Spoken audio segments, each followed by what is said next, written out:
हर शंकर जय जय शंकर जय जय शंकर हर हर शंकर जय जय शंकर हर हर शंकर हर हर शंकर जय जय शंकर हर हर शंकर जय जय शंकर जय जय शंकर हर हर शंकर जय जय शंकर அம்பாளும் கையில் சரஸ்வதி கையில் வீணை வச்சுருக்கிற மாதிரி ஷாமலையும் கையில் வீணை வச்சுட்டு அதிலேயே லயிச்சு அந்த ஷாமலையினுடைய இந்த நவரத்தம் தான் இது. இந்த ஓங்கார பஞ்சரிக்கைங்கிறது ஷாமலாவசரத்தை தான். ஒவ்வொரு அவசரத்தில் அம்பாளுக்கு ஒவ்வொரு ஆகாரம். அதில் ஷாமலையினுடைய ஆகாரத்தை சொல்கிற காலத்தில் சரிகமாக பசநிரதாந்தாம் வீணா சங்கராந்த காந்த ஹஸ்தாந்தாம் சாந்தாம் விமலஸ்வாந்தாம் குஜபரதாந்தாம் நமாமி சிவகாந்தாம். இதுக்காக சொன்ன ஈஸ்வரனை பற்றி சொன்னது நடுவில் அந்த மாணிக்க வாசர் இருக்கதை அதெல்லாம் சொன்னதுக்கான்றா இங்கே ஒன்று இருக்குதுங்கிறதுக்காக இந்த கொட்டை ஒன்று கிடையாது இங்கே, அதனால கழுத்தில் ஒன்று கிடையாது அப்படின்னு சொல்லி இது 3 ரேகைகள் நல்லா தனியாக தெரியுதில்ல அப்படிங்கிறதுக்காக அவர் எல்லாருக்கும் வச்சுட்டாருங்கிறதுக்கு அங்கே வந்து பெரம்படி எல்லாருக்கும் எப்படி வச்சாரோ அந்த மாதிரி வச்சாருங்கிற ஒரு சரித்திரத்தை ஒரு கதையாக சொல்றதுண்டு. லோகத்தில் நம்ம தேசத்தில் இப்படிதான் சொல்றதுண்டு. இது இந்த ரிஷபானமனுடைய ஒரு அடையாளம், இது புருஷாகிருதி அப்படின்னுட்டு விஸ்வாத்மகம் சக்தியாத்மகம் பிரபஞ்சம் முழுக்க அப்படின்னு தெரியறதுக்காக தன்மையாக காட்டியிருக்காரு. சரிகமா பசநிரதாந்தாம் வீணா சங்கராந்த காந்த ஹஸ்தாந்தாம் சாந்தாம் முதலஸ்வாந்தாம் குஜபரதாந்தாம் நமாமி சிவகாந்தாம் நம பார்வதி பதையே. பகவானுக்கு சஹஸ்ர நாமங்கள் இருக்கு, 1000 நாமம் இருக்கு. 1000 பறவை வானோர் ஏற்றும் தேவதைகள்லாம் சொன்ன 1000 ஒரு பேரை சொன்னா அவளுக்கு திருப்தி ஆகலையா. நிறைய வெவ்வேறு பேரை 1000 பேர் ஏதோ ஒரு கணக்கு 1000 இதுக்குள்ள பைசா இருக்கு. அதுக்கப்புறம் நமக்கு அவகாசம் இருக்காது. அதனால ஒரு 1000 பேரை சொல்லி சொல்லி ஆனந்தப்படுவோம்னுட்டு ரட்சா சிவசஸ்திரநாமம் உபமன்யம் பண்ணியிருக்கார். யசாச்சாரியன் தான் அது இந்த மகாபாரதத்தில் 2 மகாபாரதம் இருக்கு. சிவசஸ்திரநாமம் விஷ்ணு சஸ்திரநாமம் 2 மகாபாரதம் இருக்கு. இவாளும் வந்து விஷ்ணு பக்தாளாக இருக்கிறவாளும் அதே மாதிரி 1000 நாமத்தை சொல்லி பாடி ஆனந்தப்படணும், அதை கேட்டு ஆனந்தப்படணும் அப்படின்னு அந்த மாதிரி அழுவாராதிகள்லாம் சொல்லியிருக்கேன். சிவபக்தாலும் தான் 1000 பறவை வானோரேற்றும் பெம்மானே. பெம்மான்னா பெருமான்னு அர்த்தம், அது செல்லமாக சொல்றது பெம்மான்னு அர்த்தம். பகவானுக்கு நான் நிறைய செல்லம் 1000 பறவை வானோரேற்றும் பெம்மானேன்னு சஹஸ்ரநாமத்தை நிறைய சொல்லணும் அப்படின்னுட்டு சஹஸ்ரநாமத்தை சொல்லி தேவதைகள்லாம் ஸ்தோத்திரம் பண்ணி அவன் அனுகிரகத்தை பேசுகிறார் அப்படின்னு அந்த சஹஸ்ரநாமத்துக்கு தனியாக ஒரு மகிமையை அந்த பிராச்சீனம் சொல்லிக்க முடியாது. தன்னுடைய வீடு வாசல் அப்படின்னு தன்னுடைய சுற்றத்தார் இது அப்படின்னு எல்லாம் பகவான் தான் நமக்கு. அவன் எங்கெங்க சாநித்தியம் கொண்டிருக்கானோ அந்த இடமெல்லாம் நம்ம சொந்த இடம். அங்கெல்லாம் போய் ஆனந்தப்பட்டு தரிசனம் பண்ணிக்கணும். அப்படி இருந்து வேணா இந்த துக்கங்கள் இந்த கவலைகள் இருக்காது, அப்படியே அந்த மயமாக சென்றோம் அந்த சித்தம் அப்படியே அப்படிங்கிற உத்தேசத்தோட ஒரு எல்லாரும் சஹஸ்ரநாமத்தினுடைய மகிமையை தானாக பாடியிருக்கேன். பகவானை பாடுறதோடு கூட பகவானுடைய 1000 நாமங்களை விசேஷமாக பாடியிருக்கேன். அதனால் நம்ம எல்லாரும் அதனால் நம்முடைய பிராச்சீன காலத்தில் விஷ்ணு சஹஸ்ரநாமத்துக்கு ஆச்சாரியால் பாஷ்யமே பண்ணியிருக்கேன்.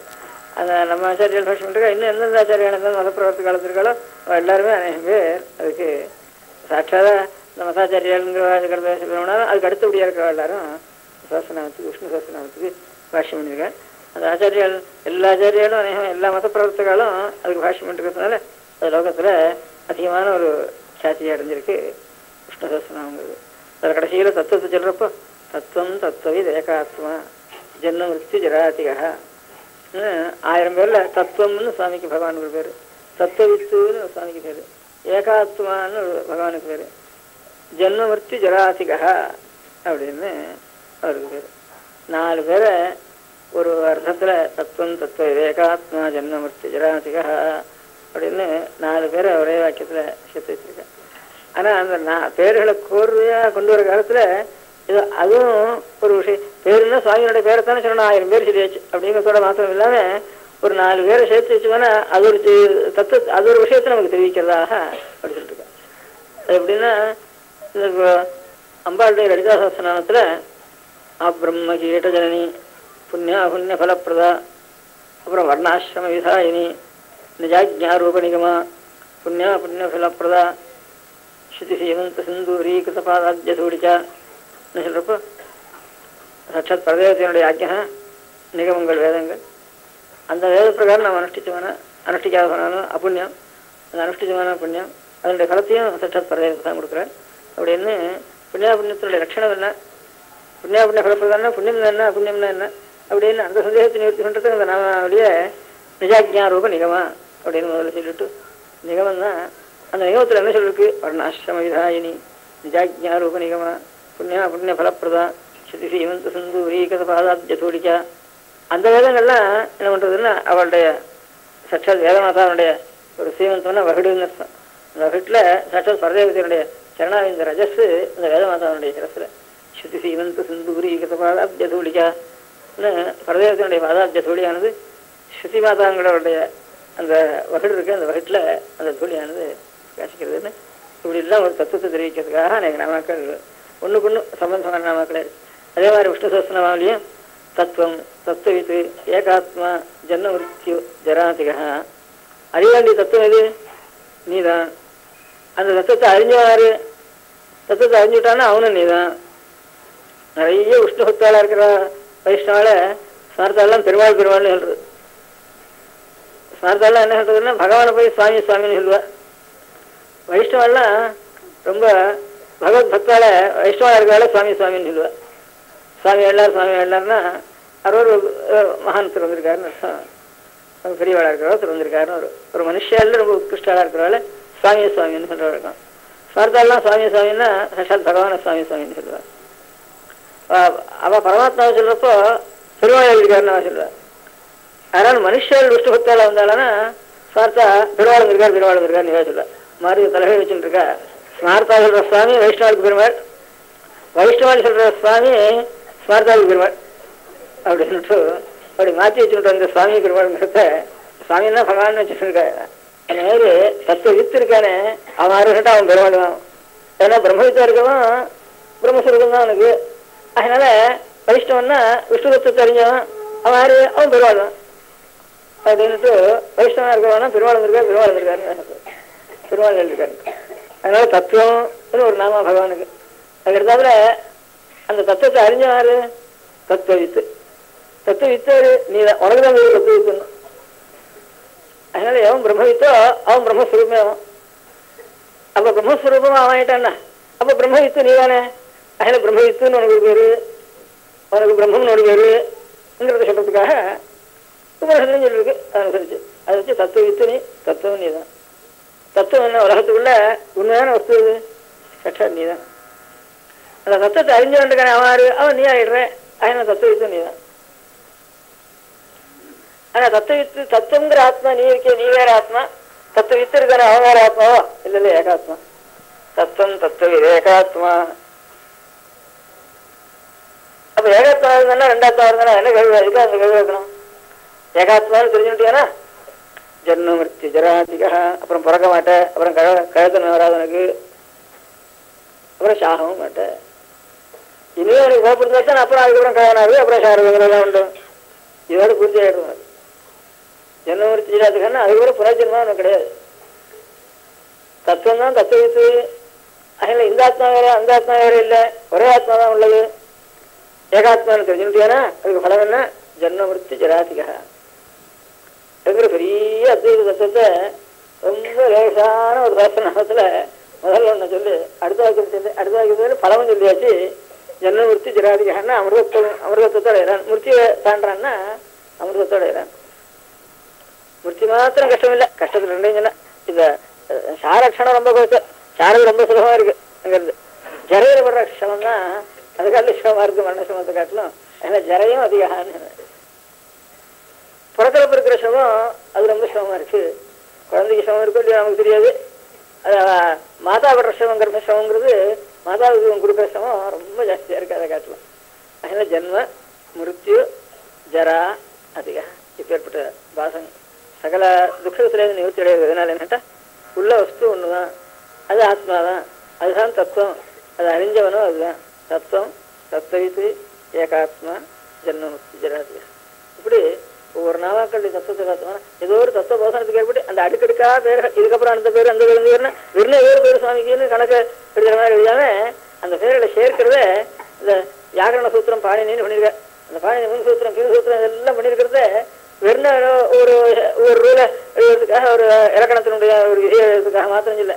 முன் சூத்திரத்துக்கும் பின் சூத்திரத்துக்கும் அதுக்கடுத்தாப்புல இதே வச்சார், இதுக்கடுத்தாப்புல இதே வச்சார், ஒண்ணு பொண்ணு சம்பந்தமாகவே ரொம்ப அழகா சேர்த்திருக்காரு. பாணினி மாதிரி உலகத்துல சேர்க்கிற இப்ப எவ்வளவு யந்திரங்கள்லாம் அபூர்வமா பண்றாள், இந்த யந்திரங்கள் எல்லாம் கூட அவ்வளவு பொருளையா சேர்க்கறதுக்க மாட்டான்னு சொல்றது பாணினி. இந்த சப்தஜாலத்துக்கு முடியாத சூத்திரங்களை சேர்த்தா இப்ப என்ன எத்தனையோ ஆகாசத்துல பறக்கிற சந்திரன் இதை பண்றது இது பண்றது ஆகாச கப்பல் இது என்னென்ன பீரங்கி அது இது பாம்பு உம்புங்கிறாள், இதுக்கெல்லாம் புத்தி செலவு வச்சிருந்ததுலாம் அதனுடைய ஒரு ஆயிரத்துல ஒரு பங்கு இருக்காது. அவ்வளவு விஷயத்திருக்காரு இந்த சூத்திரத்துல அவர் செஞ்சிருக்கிற காரியம். லோகத்துல நாசகரமான காரியத்துல இப்ப நமக்கு நம்ம நல்ல புத்திமானதுக்கெல்லாம் அப்படி போய் சேர்றது இப்ப சேர்ந்திருக்கு. அவ இந்த சப்தத்தினுடைய தத்துவத்தை சொல்றதுல இதை காட்டிலும் ஜாஸ்தியான பரிசிரமம் அதுல ரொம்ப ஆலோசனை பண்ணி அநேகாயிரம் சூத்திரங்களை அந்த மாதிரி பொறுமையா சேர்த்து வச்சிருக்காரு. அது அனுசரிச்சாலும் தெரியும், என்ன வாயால சொல்ல முடியாது. கல்கண்டு என்ன வச்சிருக்கிறதுன்னா எப்படி இருக்குதுன்னா அது மாதிரி அந்த அனுபவிக்கிறவர்களுக்கு தான் அது தெரியும். அது அந்த மாதிரி சஹஸ்ரநாமத்திலையும் உதாரணத்துக்காக சொன்னேன்னா தத்துவம் தத்துவத்து ஏகாத்மா ஜன்மம் விருச்சி ஜராசிகா. தத்துவத்துங்கிறது தத்துவஸ்வரூபமாயிடுறான். இவன் வேற ஆத்மா இல்லை, அவன் வேற ஆத்மா இல்லை இல்லைங்கிறது நமக்கு என்ன அது இருந்தாருன்னா எல்லா என்ன என்ன அந்த மாதிரி ஒரு அனுபவம் வந்துட்டு தானே, சாட்சாத்காரம் உனக்கு வந்துட்டு தானே, அறிவு வந்துட்டு தானே, அப்புறம் உனக்கு ஜன்மம் விருச்சி ஜராசிகா அப்பேற்பட்ட பெரிய அத்வைத தத்துவங்களை லேசான சஹஸ்ரநாமத்துல. அதனால நம்ம எல்லாரும் புதுசா என்ன கத்துக்கிறது ஒரு புது பழக்கம் பண்றதுங்கிறத காட்டலாம். சஹஸ்ரநாமம் அநேகமா இன்னும் அதாவது ஒரு 10-20 பேர் சேர்ந்தாலும் அதனால 2 பேருக்காவது சஹஸ்ரநாமம் தெரியும். ஒரு கூட்டம் சேர்த்துதானா 10-20 பேர் 2 பேருக்காவது சஹஸ்ரநாமம் தெரியும். அதனால அந்த சந்தியாவந்தனம் பண்ண உடனே சஹஸ்ரநாமத்தை சொல்றதுன்னு ஒரு பழக்கம். அது சகல ஜனங்களும் கேட்டாலானா சர்வ மனுஷர்களுக்கும் படிச்சவா படிக்காதா மேல் கீழ் வித்தியாசம் இல்லாம எல்லாருக்கும் ஒரு ஸ்ரேயஸ் உண்டு பண்ணும், எல்லாருக்கும் சுகத்தை உண்டு பண்ணும் அப்படின்னுட்டு அந்த அதனுடைய பராசக்தியிலேயே அந்த சஹஸ்ரநாம சிரவணத்தினால லோகம் முழுக்க க்ஷேமத்தடையன்னுட்டு நிறைய ஒரு சுலபமான ஒரு மார்க்கம் நமக்கு. அந்த பகவானுடைய 1000 நாமத்தை நாம் கேட்டோம்னா அந்த கேட்ட மாத்திரத்தினால நமக்கு சகல ஸ்ரேயஸ்கள் உண்டாகும் அப்படின்னு நிறைய சொல்லியிருக்கு அதனுடைய பலத்தை. அப்பேற்பட்ட சஹஸ்ரநாமம் நமக்கு வந்துதான் இருக்கு. இப்ப திருப்பாவைன்னு சொல்லிட்டு தானே அது எத்தனையோ நாளைக்கு வந்து இருந்திருக்குன்னு தெரியுது. அது திருப்பி அமுல் கொண்டு வரணும்னு சொல்லிட்டு இருந்தேன். சஹஸ்ரநாமம் இன்னும் அமுல் விட்டு போல இருக்கு, கொஞ்சம் ஒரு 20 வயசு தான் 2 பேருக்காவது சஹஸ்ரநாமம் தெரியும்னு நம்ம லெவலில் இருக்கு. அதனால அடுத்த லெவலில் போகாம குழந்தைகள்லாம் பால்யத்துல சஹஸ்ரநாமம் இப்போ அநேக குழந்தைகள் சஹஸ்ரநாமம் சொல்லிட்டு இருக்கு பால்யத்துல இருக்கு. அதனால அப்பேரோட சஹஸ்ரநாமத்துல மறக்காம நம்ம வச்சுட்டு எல்லா ஸ்ரேயஸையும் நாம் அடைய வேண்டியது. ஜன்மம் வச்சு ஜராதிகான்னு ஒரு துக்கம் இல்லாமல் எப்பவும் பகவானுடைய ஒரு ஸ்மரணத்தினாலேயே நித்யானந்த கனமாக சர்வகாமாப்தின்னு சாஸ்திரங்கள்லாம் சொல்லியிருக்கு இன்னொரு சம்ஸ்கிருதத்துல.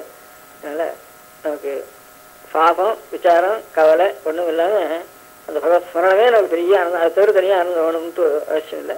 அதுதான் ஆனந்தம். அப்பேற்பட்ட ஒரு ஆனந்தத்தை இருந்து லோகம் முழுக்க பகவன் நாமம் அபிவிருத்தி ஆக முடியான ஞாபகத்தை நம்ம விடாமல் வச்சுட்டு இருக்க வேண்டியது.